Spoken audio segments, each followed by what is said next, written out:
외도를 겪은 며느리에게 시어머니가 살다 보면 차라리 나가서 풀고 왔으면 좋겠다는 생각이 든다.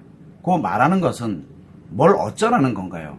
아들 편을 드는 건지 라고 이렇게 이야기했습니다. 자, 이렇게 하면 될 것 같아요. 시어머니는 시어머니 세대를 살은 사람이에요.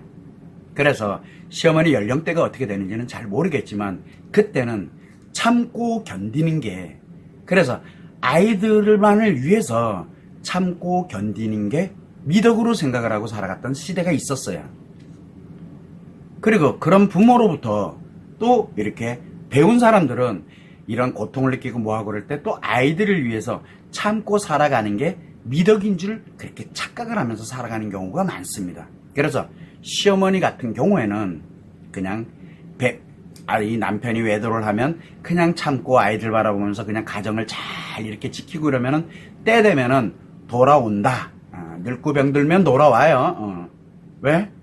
케어해주는 사람이 필요하거든요, 자기를. 그러면 돌아와요. 왜? 외도 못하니까.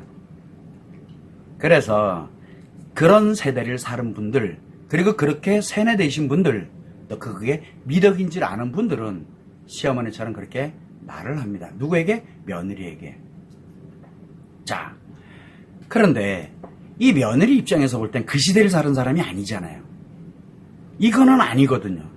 그래서 얼마나 고통스러운지, 그러다 보면 시어머니 그 한마디가 엄청 고통스러웁니다. 그러다 보니까 자기 아들 편 든다고, 내 남편이지만 시어머니한테는 아들이거든요. 아들 편 든다고 막 하는데 그게 아니라 아들 편 드는 게 아니에요. 시어머니도 너무 고통스럽습니다. 왜? 자기도 겪어봤기 때문에. 겪어본 사람들은 그렇게 이야기를 합니다. 그러다 보니까 겪어보지 않은 사람들은 완전 다릅니다. 그러나 시어머니가 겪어봤기 때문에 자기도 아는 게 그거밖에 없거든요.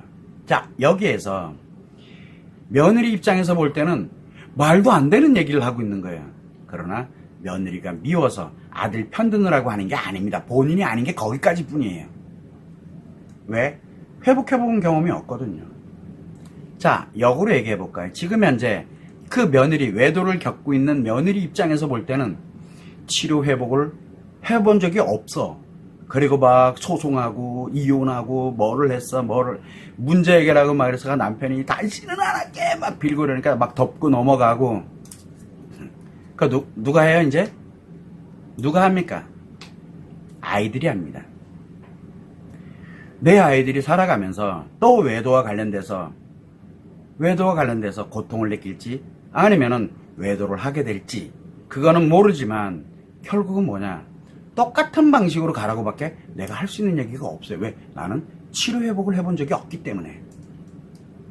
그래서 무엇을 갖게 되냐면 지금 시어머니는 그 시대에서 치료하지 않으면서 살아왔던 자기 자신의 경험을 며느리에게, 누군가에게 이야기하는 겁니다. 그 사람의 편드는 게 아니에요. 아들 편드는 게 아니에요.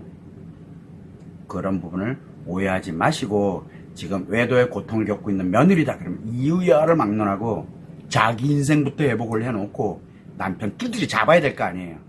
근데 지금은 안 돼요. 왜? 내가 외상 트라우마를 갖고 있는 상태다 그러면 파괴 습관을 갖고 있기 때문에 내가 상처 표현하는 거 하나, 말하는 거 하나, 행동 하나 모두 다 파괴시키는 겁니다. 아무리 좋은 말이라고 해도 무조건 파괴되는 거예요. 내가 아무리 좋은 말로 해도 아이들 인생 파괴시키는 겁니다. 그렇게 외상 트라우마가 무서운 거예요. 그래서 즉시 나의 파괴 습관을 회복을 해야 됩니다. 외상 트라우마부터 치료해서 회복을 해서 나 자신과 일단은 아이들, 그래서 이 가정을 안전하게 보호해놔야 됩니다. 누구로부터? 중증심리장애인 관계중독, 즉 인생 파괴자인 남편으로부터 나와 내 아이들을 보호해놓는 게 1번입니다. 그러고 난 다음에 남편한테 치료 기회를 줄지 박살을 낼지를 그때 결정을 해야 되는 거예요. 그때. 그래서 가장 중요한 건 내가 하는 말과 행동 하나하나가 모든 것들이 다 파괴시키는 거라는 걸 빨리 깨달으셔야 돼요. 그래서 시어머니 말 그런 거 신경 쓰지 마세요. 왜냐하면 시어머니는 그렇게 살아온 것 뿐이에요. 아들 편드는 거 아니에요. 그래서 나 자신을 회복하는 거에 중요시 여기는 게 가장 우선순위야. 빨리 회복해야 돼. 안 그러면 점점 악화됩니다. 점점. 그래서 대부분들이 며느리 입장에서는 남편이 왜 됐어를 시댁 안 가잖아요. 안 가려고 그러잖아요. 왜 그래요? 본인이 악화됐다는 얘기예요. 파괴시키고 있잖아요. 인간관계를.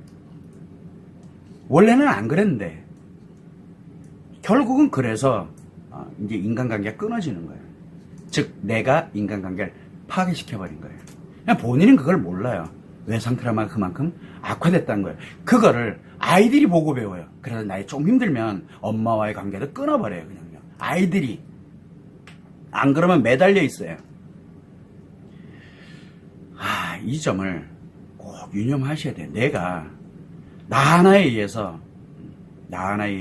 모든 사람들, 나와 연결되어 있는 소중한 인간관계에 있는 사람들의 인생이 좌지우지됩니다. 그래서 외상 트라우마부터 치료해서 회복하는 거는 인생 전체와 같아요. 그 점을 유념하시면 좋을 것 같습니다.